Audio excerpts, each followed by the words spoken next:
These are in listen-only mode. Good afternoon, and for those of you joining us from the West Coast, good morning. Welcome to Step 2 in our 10-step series of webinars. This session we're going to be looking at project scope, subtitles what's in and what's out. So just cover off a little quick bit of housekeeping before we get started, and then we'll dive right in.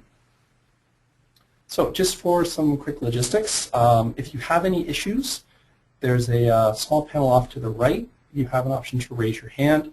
You also have a chat window. You can type in messages there. So if you do have any technical issues, please just text us a note, and Lauren is here to help support. She'll do the best she can. Worst case scenarios, we will be recording this, so we will have that available after. We will also just note, since we are running the voice over IP, sometimes the sound gets a little out of sync with the video. So if you just be patient, it'll catch up. And yeah, so let's go ahead and get started. I wanted to open with a thought, much like we did last time. And again, we'll hear from our friend Albert. Make everything as simple as possible, but not simpler. And I love this sentiment when we talk in terms of scope. I look back on my experience as a project manager over the years and think about what are the successful projects that I've done, or I should say the more successful. What are the most successful projects I've done? And one common theme that tends to come out in those is that I was very tight on the project definition. So we often talk about in terms of doing the project from a standpoint of putting the need-to-haves in versus the nice-to-haves and sort of filtering out the nice-to-haves. And if we can really tighten that down so that we are only putting in the needs, the need-to-haves, then we're going to actually do a much better job. And this is really kind of the sentiment behind this quote. Make everything as simple as possible, but not simpler. Just before we get stuck into the next step here or dig into it, I want to just cover off the challenges that were raised during the last session. So we put the question out for the last session to say, what are the challenges that you face in managing your projects? And here was the results that we got. First out of the gate, scope creep, very common, huge challenge, and this session will help us prepare for that and basically enable us to prevent some of that scope creep, or at least manage it a little bit better. Communications, and that came up multiple times. I've always said 80–90% of project management is communications. The better, more effective we can be on that side. Nailing down the requirements, absolutely. So we look at what are the requirements, and requirements, we're going to actually separate requirements from scope a little bit today. Getting support from senior management. Totally agree. I can think of some great examples of where we got really good support from senior management. Projects were very successful. Other ones where we're a little bit lacking in that regard. People conflicts. Got to remember these projects are executed by people, so we're going to have conflicts. We need to be there and deal with them. Getting the team to understand the scope. Now, we talk a lot about proper scope definition and defining it and documenting it. But are we being effective in communicating it back to the team? So does the team understand what we're doing? And this can be a huge challenge when we consider there's that childhood game that we've all played, broken telephone. I whisper something to Lauren, Lauren whispers to Catherine, Catherine whispers to Greg, and so on down the line. And eventually we get something quite comical and nonsensical at the other end. You can play broken telephone with just two people. So is my team understanding what's going on? Time constraints, we're constantly trying to get things done faster, cheaper, we're always under the gun. And then finally, sticking to previous decisions. So, and this one really, to me, is a symptom of not nailing down the requirements. So if I haven't nailed down the requirements, if I haven't figured out that need to have, then we get those, the decisions changing. We're going to focus on 3 of them today. Scope creep, nailing down the requirements, and getting the team to understand the scope. So taking a look at those are really 3 that kind of focus in onto this module. To start, we'll want to just address this first one, scope creep. There's a lot of misconceptions in the industry around what is scope creep and what is not scope creep. And we tend to throw this term around quite a lot. And I really want to kind of nail this down. So I'm just going to do a quick poll and ask you the question, what is scope creep? So you see the poll question come up in just a few moments. And I'd like you to click on your choice of what you think scope creep is.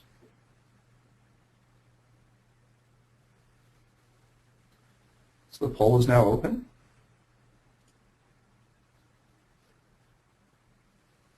%8 voted, 12% voted.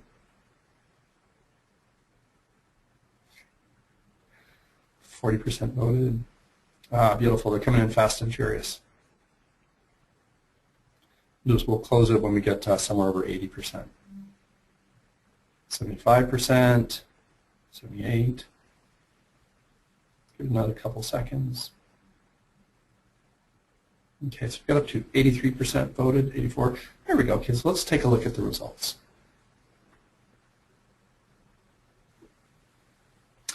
Now, we take a look at these results, and we're seeing that 64% said unplanned change, 25% said unauthorized change, 7% change initiated by the team, and I love this, 5% said insidious.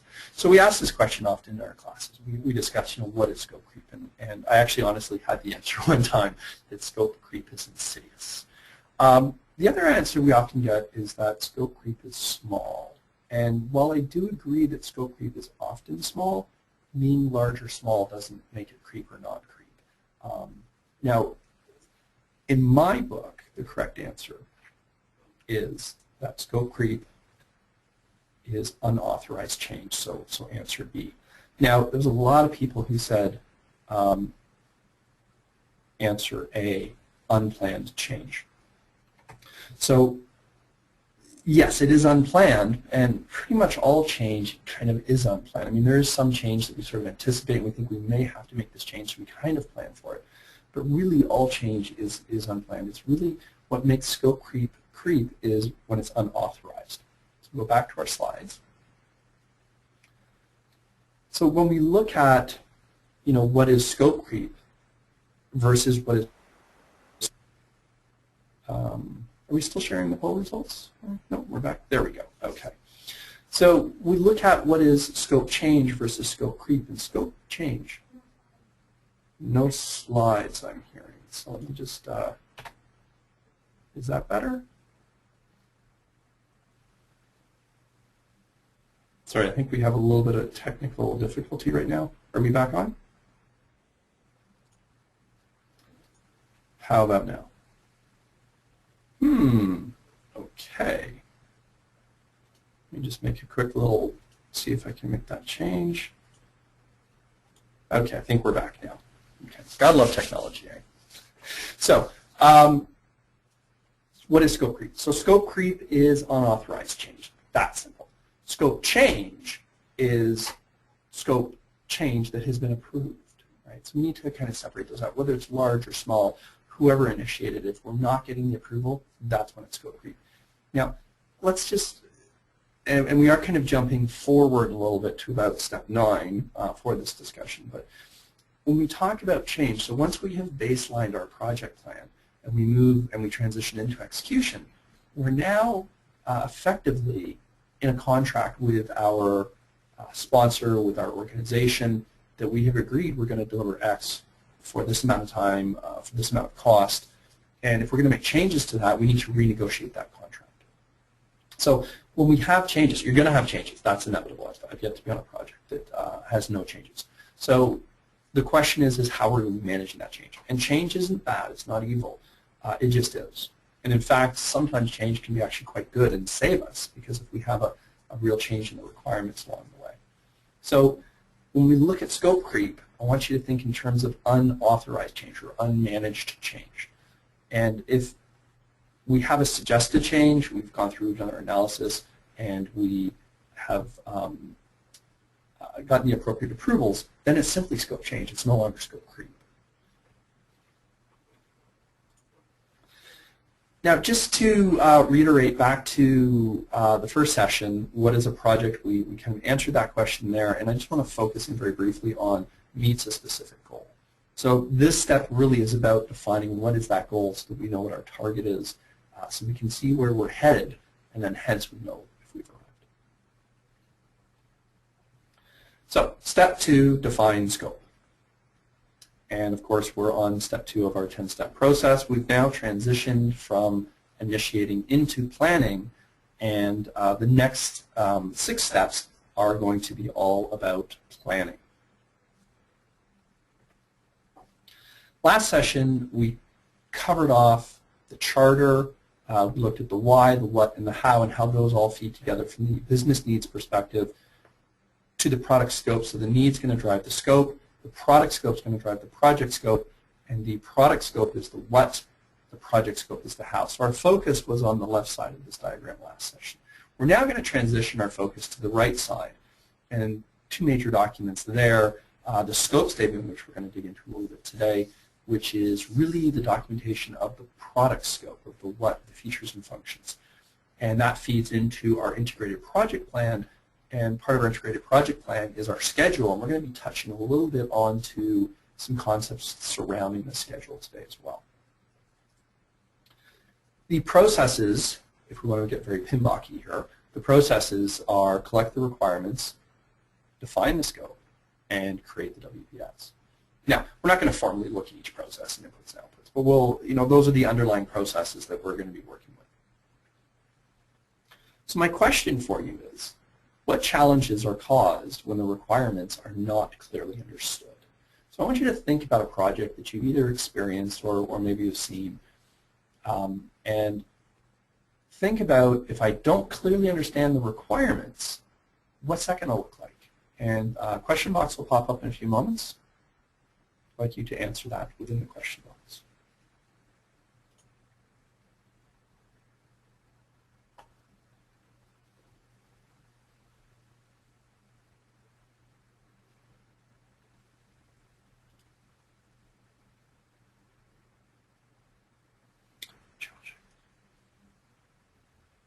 Okay, just waiting for some of those questions to come in. Ah, there they are. Sorry, didn't have the box open.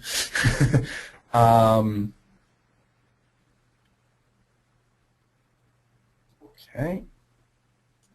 Understanding the work needed to be done and the resources needed. Excellent. So time frames is also going to be a cause. I'm guessing that would be the lack of, or trying to nail down those time frames. Compromises on quality and deliverables. Love it. Yes, absolutely. Causes rework.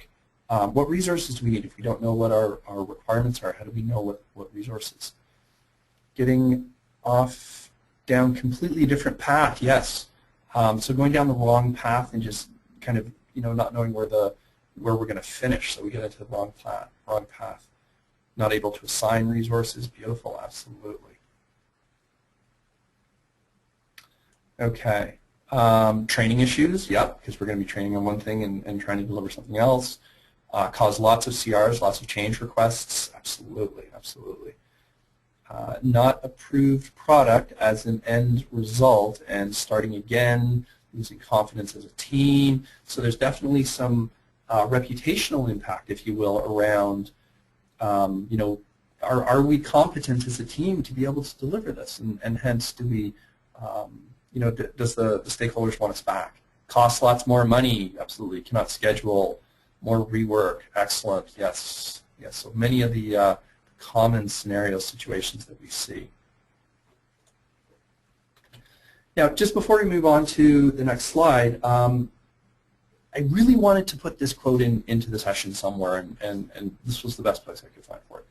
And this comes straight out of PMBOK. They talk about defining and maturing project scope. So when we're looking at project scope, we don't always have all of the answers today. And this becomes especially challenging when we're dealing in a scenario that is more of an R&D type scenario. There's lots of unknowns. There's lots of questions to be answered, and until we take a couple of small steps, we won't have those answers yet. So, we don't have to necessarily nail everything down today, and this is that whole progressive elaboration and iteration piece. So I just wanted to kind of put that in there as well. So the standard challenges that we see when we raise this question is changing scope, and whether we do that through manage or we actually have scope creep, the constant rework, those sorts of things. Customer not accept the deliverables, and this came out as one of the comments, one of the answers. when we look at, okay, if I have not identified the requirements, how can I possibly build something that's going to meet those requirements? And when we talk requirements, I like to use the words business need, because we really need to get something that's going to solve the problem for our customer. And our customer around accepting that is going to be kind of key. Multiple change / rework, over time, over budget. Huge, huge, huge frustration on both sides of the fence, both inside the team, on the stakeholders, on the customer side. You know, we see frustration on both sides, right? And especially when you get high-functioning SMEs, so the subject matter experts that are, you know, experts in the field. No one wants to make busy work. No one wants to do work that is going to be thrown out. You know, it's almost insulting when you do a bunch of work and then it's like, oh yeah, okay, great, that's what I asked you to do, but we're not going to use it. We're going to throw it away and we're going to go off in this other direction. And you know, that can get very disheartening and frustrating. And then no ability to plan, as we saw in the answers coming out earlier, where people are trying to plan their work and they're trying to figure out what work needs to be done and hence when to do it. So a lot of challenges that come out of not properly identifying your requirements. So we're going to take a look at a quick video right now to walk through or to see a scenario where we've got a customer who is asking for a particular deliverable. So I'm just going to turn off my webcam because we're finding that this will help a little bit with the bandwidth.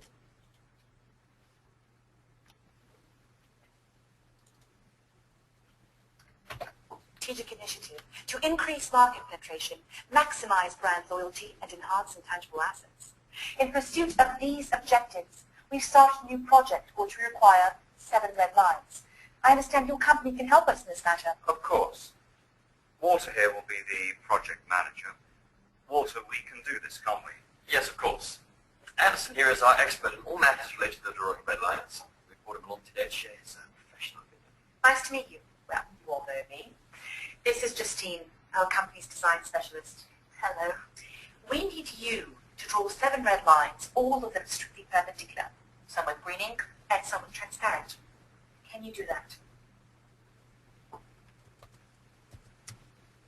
Okay.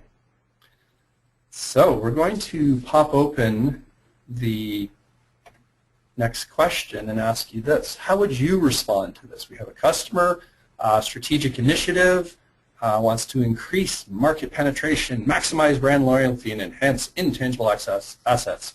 And we want 7 red lines, all strictly perpendicular, some with green ink, some with transparent ink. How would you respond to this if you were the project manager or if you were Anderson, the expert? All right, let's see what we've got here. Oh, answer with questions. I like that one. How else would you respond?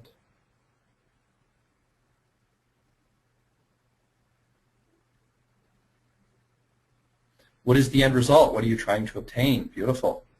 Get measurable success criteria. Interesting you said measurable success criteria because you're kind of saying, you know, well, how is this going to be judged as a success? So very good. That's what we're looking for.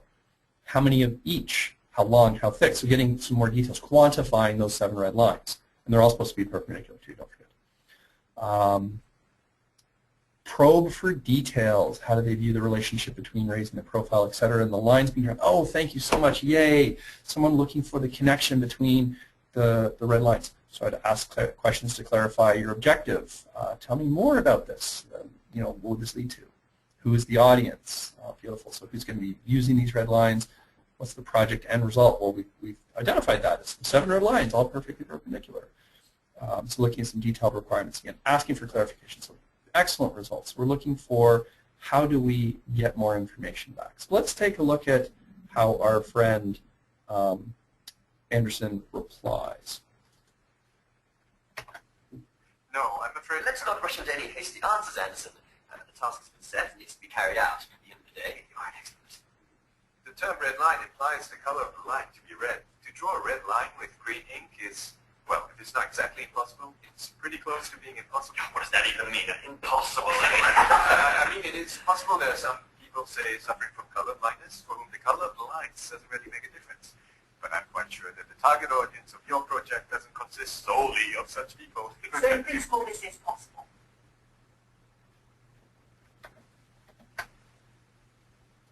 Okay. So our poor friend Anderson seems to be going down a bit of a dead-end path there. We're going to come back and come back to those guys near the end of our session. So, a little bit tongue-in-cheek, but kind of interesting. And I think we've all been there where we're looking at the requirements, looking at the product, and going, okay, well, how does this product connect to our desired end state? And how does that desired end state end up supporting the customer, and really what is that desired end state? So, lots of very good questions around. We want some clarification. We want to quantify what it is you're looking for. And really, I think, for me, I find the biggest thing that we often miss is finding that connection between the why and the what. As a project manager, as a team member, I really need to understand that. Now, this is really going to help me in managing my projects, because when I look at the what, and I say, okay, you want X, you want 7 red lines, let me understand how 7 red lines is going to help meet your strategic objective. And remember, the strategic objective here was to increase market penetration, maximize brand loyalty, and enhance intangible assets. So I'd really be wanting to, well, how is this 7 red lines, they're all perpendicular, drawn with transparent and green ink, going to accomplish that task?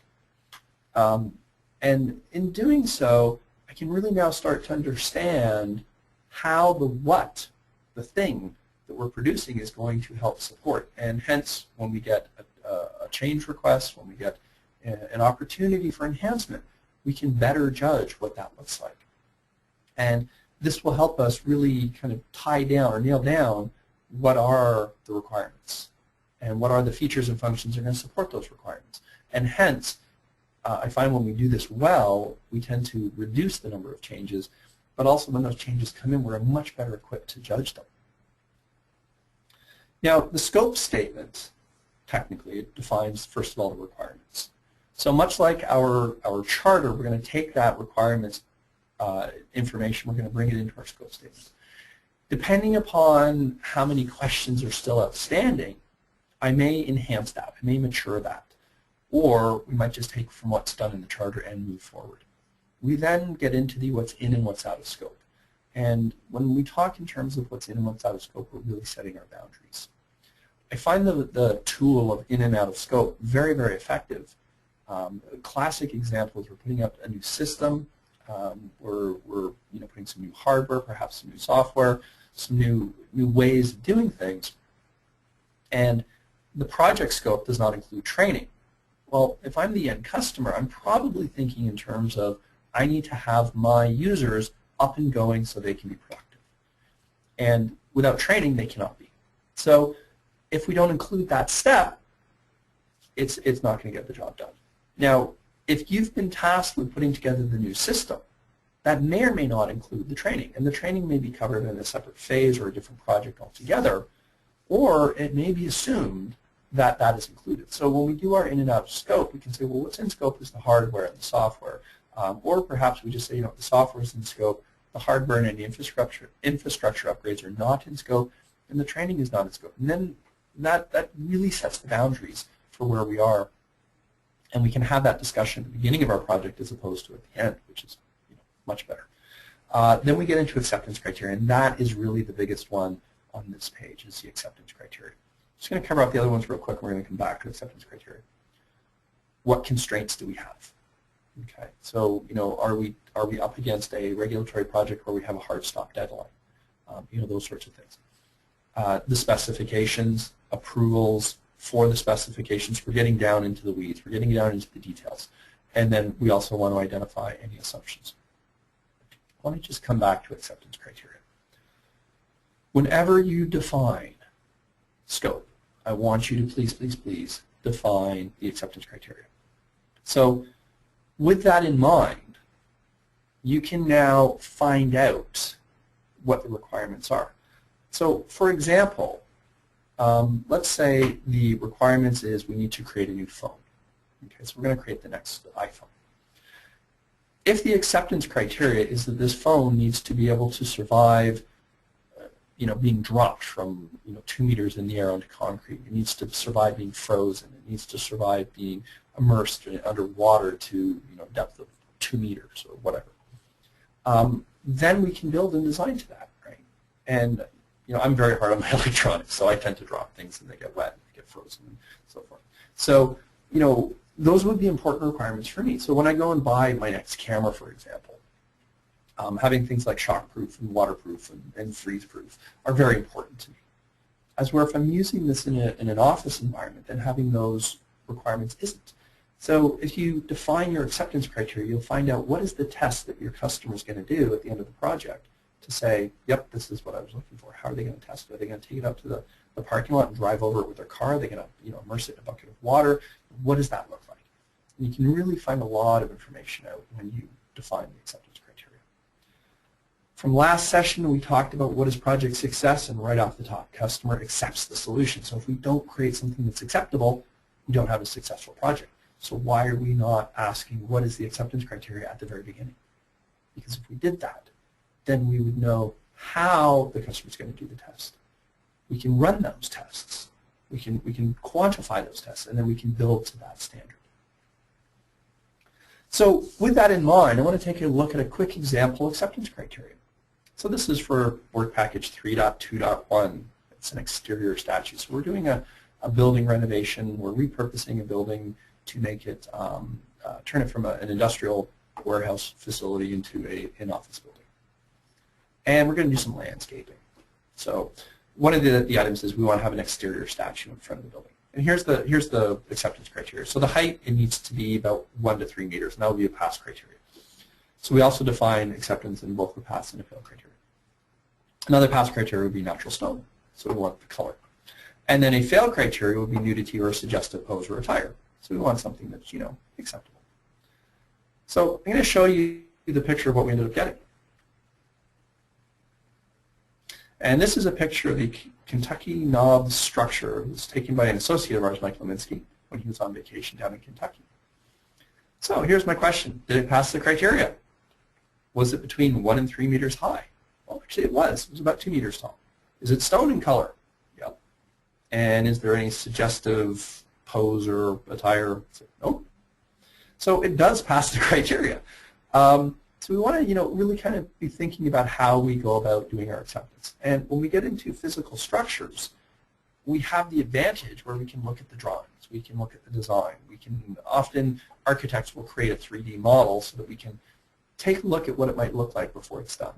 And that's even moving into the virtual space where people are using products like Second Life and creating a virtual construction of their new facility and getting people to literally walk through it. So we can really, take a good look at that before we break ground. In the world of software design, things like prototyping or screenshots, proof of concepts, these are all tools that we use for that, and they're extremely effective. Now, we're going to transition out of talking about the product and move into the project scope. And when we do that, if you remember, we had our 3 phases. So we collected our requirements, we defined our scope, and the scope was the what. So we have the requirements, which is the why, defined scope, which is our product scope, which is the what. We now get down into the project scope, which is the how, and the process underlying here is to create WBS. If I am dealing with a larger project, let's say it's a 2-year-long project, I cannot plan the schedule out 2 years. It's just not possible. So we're looking at about a 3 to 6 month window. So hence we introduced this concept called a planning horizon. How far out into the future, at a detailed level, can I plan my activities? And when we talk about work breakdown structure, we talked about taking the deliverables, decomposing them or breaking them down until we get down to a level that is the activities. So when we look at doing that and then trying to put that onto a schedule and making a plan, if we try to do it too far out, we're going to have lots and lots of rework. We really can't book people's schedules that far out, at least at a detailed level. I might be able to get something that's like, okay, a year from now, next summer-ish, we're going to be doing X, so we need to put some time aside. But the reality is we need to look at scheduling that from a shorter timeline perspective. So using this planning horizon concept, We've got our mountain climber here about to take his first step. So he's at base camp.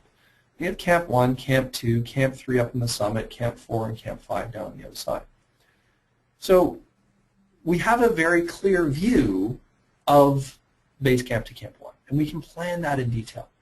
There's too many unknowns and question marks from 1 to 2, 2 to 3, and so on, that we can't, at a detailed level, plan it. Now, we know the destinations, we know the targets, we know the end states. What I'm talking about is actually planning the execution or the work that's going to go into that. And we almost do this intuitively. We identify what is the work to be done. We've got kind of a vague idea of the plan for the, the second 6 months or the third 6 months, 2 years out kind of thing. And then as we get closer, we tighten that down and we nail it down. And this is partly that progressive elaboration at work and partly the whole iteration at work. So we then ask the question, well, how long should my wavelength be when we're dealing with a planning horizon? And the answer to that is going to vary. It's going to vary based on a couple of factors. The first of which is how many unknowns are out there.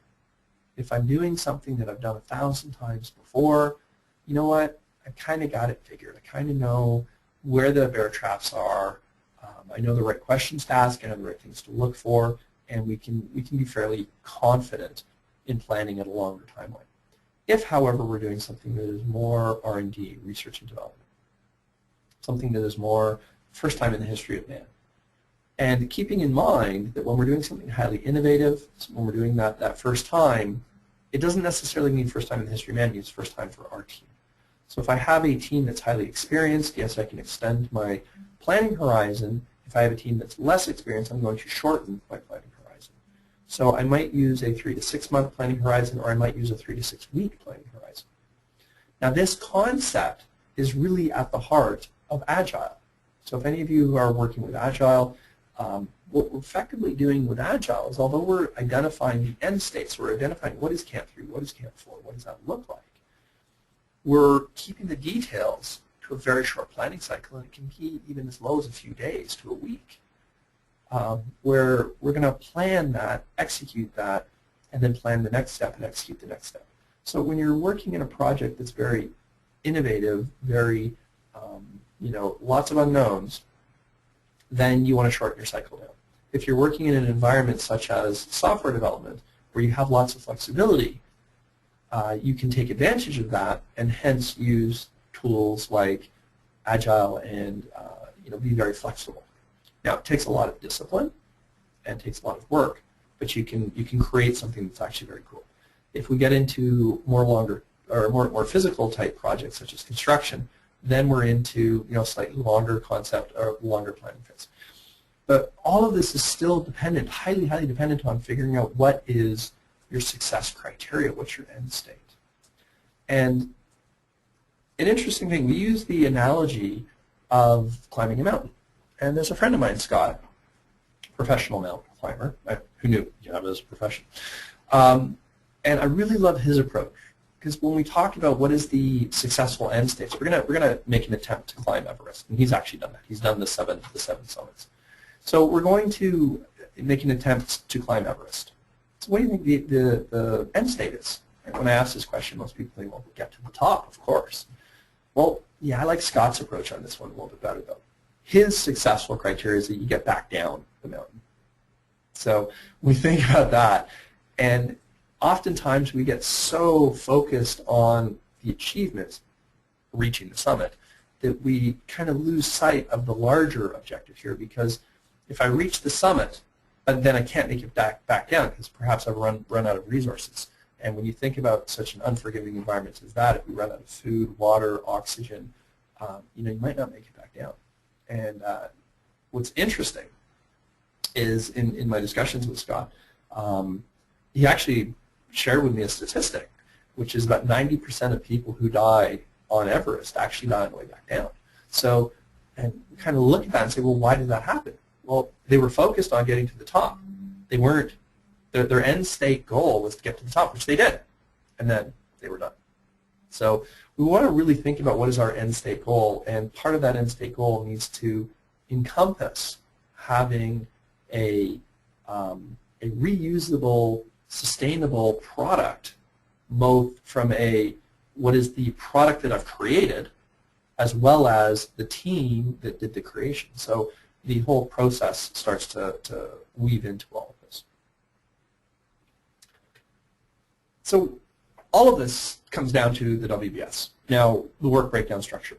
And the work breakdown structure is a hierarchical list of the deliverables. And the base concept here is really at the core of project management. Let's take the thing, the big scary thing, and let's subdivide it down until we get it down to a level that's manageable. So I'm going to use the example of building a house. We're going to subdivide that into its major component parts, the foundation, the exterior, the interior. We further subdivide those into, for example, under foundation, we excavate, we dig a hole. We install the forms, we pour the concrete, and we continue to subdivide these down. Now, how low do we go? And I'm going to give you some choices, or some not choices, excuse me, some guidelines. And the first guideline is one owner. You need to subdivide this down, decompose this, to a level where we have one owner. When we get to less than one owner, when we have more than one owner, we haven't subdivided it far enough. So in the example of our house, if I say, well, the utilities, well, I now have 3 owners. I have my plumber, I have my electrician, I have my HVAC. So we need to subdivide that even further. The second criteria is get it down to a level that is manageable.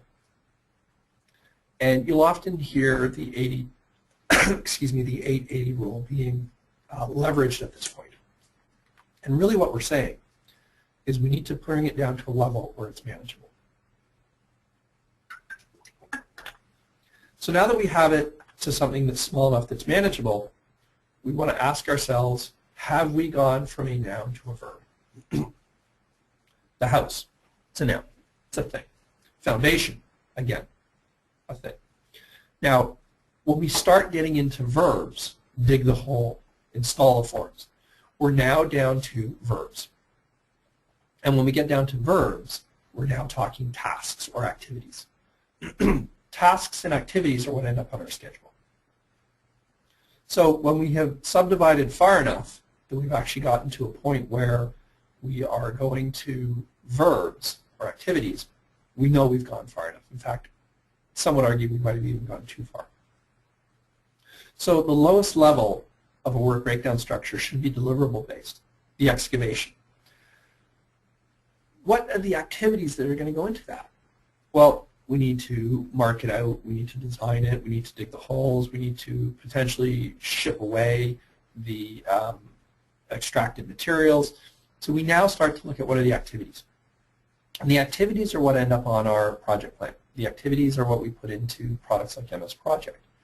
We need to decompose the deliverables so that we can figure out what activities need to be done, and that is going to be the basis for the rest of our planning. So we have a number of guidelines as to how low we can go. We're going to go back to our case study, which is our office move. So if you remember from last session, we had the Acme Corporation. They decided to sell off their rocket-powered roller skate division. Management's decided to relocate the remaining divisions. Want to think about what would be the major deliverables and what would be their acceptance criteria, and how would we achieve that, and what would the work be. So we're going to help our friend Wiley here. He's feeling a little overwhelmed right now. So our first question that we'll pose is, what would be the major deliverables? And we'll use our chat window for this. So if you can think about what might be some of the major deliverables here.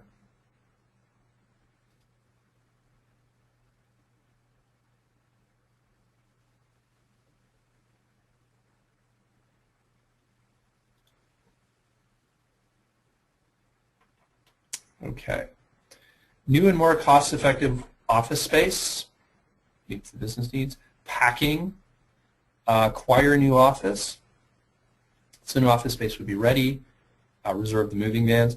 Notice, move inventory. A lot of times we dive down very low So I want to think about this in terms of when we say what would be the major deliverables, let's think of them in terms of what would be the acceptance criteria. So we have determine office location, right? Sale of old office space. Stay within budget. Now, stay within budget is an interesting one because stay within budget is not actually a deliverable, it's a constraint. But it's a really good thing to bring up because if that's going to be one of our main success criteria, we need to be aware of that so that we can manage our project in that area, but it's actually not a deliverable. So new space analysis might be a deliverable, securing the new location. Now, let's explore securing a new location for the moment. If securing the new location is the deliverable, what would be the acceptance criteria? So we're going to use secure the new location as the deliverable. And just so that we have a full proper context here, we do not own the current office space, so we're leasing, and our plan is to lease the new office space. So what would be the acceptance criteria for securing a new location? How would I know that that job is done?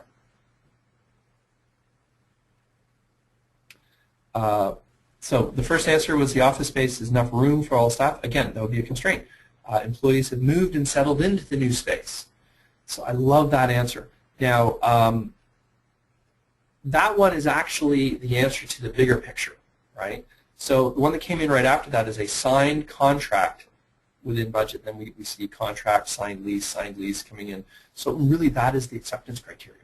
So we talk about securing the new location. So we're looking at, we need to move offices. We've got major deliverables. The first deliverable was to secure the office space. What's the acceptance criteria? We have a signed lease. Whether we've moved or not is secondary. But the fact that we have a signed lease, there's our acceptance criteria, which means we have, and if you say to me, okay, well, our deliverable here is that we have a signed lease, well, very quickly we start to see some of the activities that come in.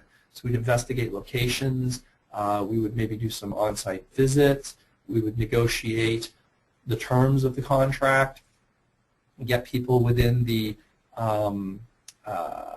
with the appropriate authorization levels to be able to sign the lease, present it to them, get them to actually sign, do that whole thing.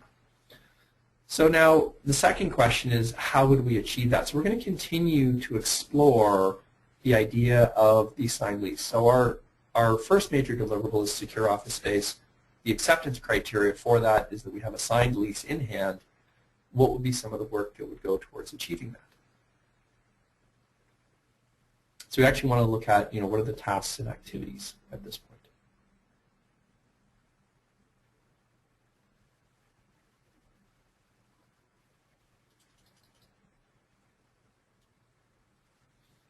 Okay, so contract with a moving company.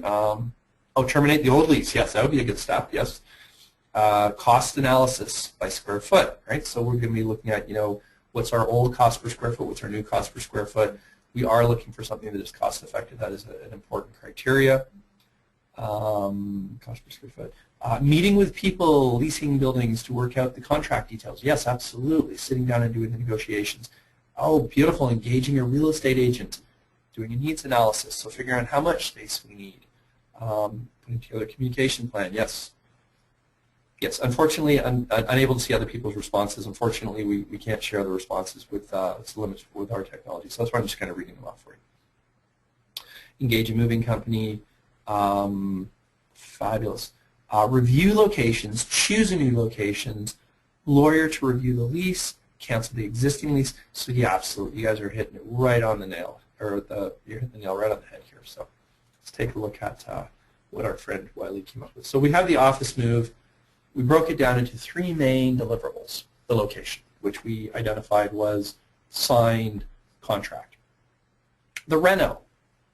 So the acceptance criteria for this would be that the new space has been adjusted, so walls torn down, new walls put up, as per the plan, so we would have some sort of drawing, and it's been done to code, so we'd have the city inspector come in, those sorts of things. So basically, the acceptance criteria for the renovation is that the space is ready to be moved into, and then the actual move itself. So we've broken it down into three main components.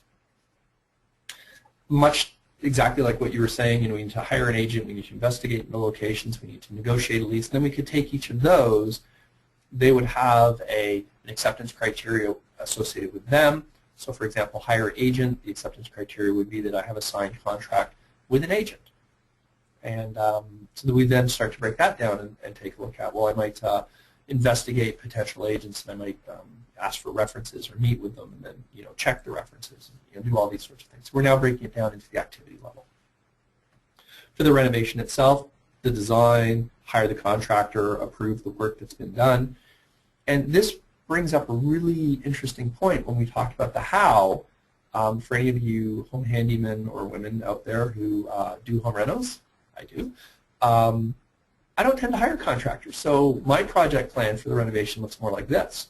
Do the demolition, remove the old material, buy the new material, cut and saw the wood, nail it together, put it up, paint, and drywall, and all of those sorts of steps that in an office move type environment that includes renovation, we would not be doing. We'd be hiring the contractor, we'd be monitoring the work. So we have the same deliverable, we're just taking a different approach, whether we're doing it ourselves hands-on or we're kind of subcontracting it out. And then finally, the move itself. So packing, the move, and unpack. And that's where things like engaging the movers would probably end up. Hiring the moving company, making sure that the team has been communicated, so the communication plan would definitely be key throughout all of this. Getting the boxes there. We went through a move this past over Christmas. So before Christmas we had the big stack of boxes show up, and then we all grab boxes and put all of our stuff in and label the boxes. And then we come to the new office, and there's our boxes, and we unpack the boxes, and all that kind of stuff. So for many of us have been through office moves before, so you know the drill. So we take the big, unmanageable job, move the office, and then we start to decompose it, break it down into smaller manageable pieces and smaller manageable pieces until we get down to a level where it is very manageable. And it's really all about hitting the target. So we need to define what that target is. And whenever I have this discussion, I like to use the Stephen Covey quote, begin with the end in mind. Years ago when I used to teach programming, I would layer some project management in there, and I would often ask people, well, the whole point of this is to hit the target. Well, if you don't know what the target is, right, how can you possibly hit it? So if I use the analogy of putting a target up on a wall and say, can you hit the target from here with a dart, most of us can, get pretty close. But if it was completely dark and the target had been moved, it might be on the wall, it might be on the ceiling or the floor, unless we have clearly defined that target and we can clearly see it, how can we possibly hit it? Okay. So we're going to go back to our friends in the meeting room and let's see how that worked out for them. So I'm just going to turn off my webcam for a moment. So where do we stop? What are we doing?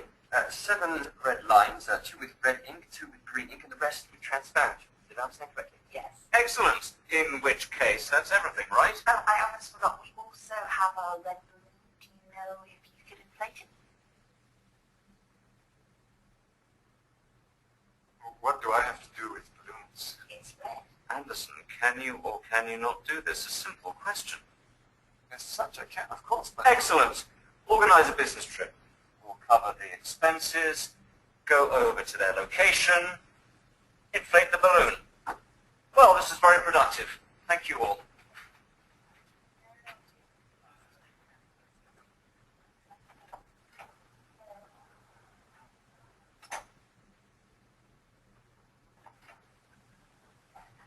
Can I ask you one more question, please? When you inflate the balloon, could you do it in the form of a kitten? of course I can. I can do anything. I can do absolutely anything. I'm an expert.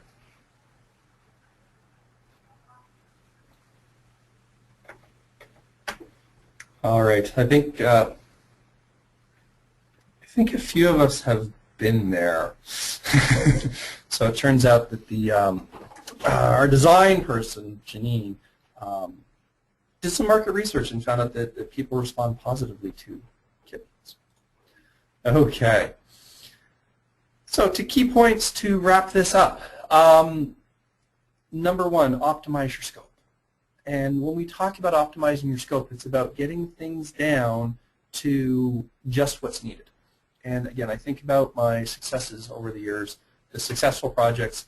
The most successful ones, we were very tight on what was delivered, what was needed, and delivered exactly to that requirement. Work at a manageable level. If you're finding that you're not comfortable in controlling the project, it feels too big, let's decompose it a little bit. However, caveat, be cautious, because if you decompose too far, if you break it down to too small a level, we're getting into micromanaging, and that doesn't work either. And honestly, this is a huge part of the art of project management. It'll come with time and practice. Deliver the right things right. And this is all about the connection between your business requirements to the product that's going to address those business requirements. That will be the right thing. And then the project scope to the product scope, which is the how are we going to do this work, hence doing things right, delivering those things right. If I can create that connection through all those three levels, it will be much more productive and successful. And finally, be flexible, but retain focus. If I don't understand the original need, how can I possibly focus on it? So if I understand the original need, I can retain my focus on that while being flexible on how we approach that. I like to use the example of a person walks into a car dealership and says, I need a minivan. The really saying is, I need transportation. I need transportation for a family. We've got kids, we've got dogs, we're trying to go to the cottage, we've got soccer practice, and so on. So if we can retain that focus, then it opens up a lot of options and flexibility around how we address that. So we want to retain that flexibility, be flexible while retaining the focus. And this brings us back to our opening thought. Make everything as simple as possible, but not simpler. And when we talk about being effective in our communication, we need to make it as simple as possible. We often overcomplicate matters, make them very complex. They get confused, they get confusing, people understand it, they get lost in the details. If we can simplify, get back to the core root of what we're doing, the details will come. They'll come on their own. But we also don't want to make it too simple. We want to find that right balance. And this goes a lot towards leadership around creating that alignment and creating that whole, we're all headed in this direction, and here's why we're headed in that direction.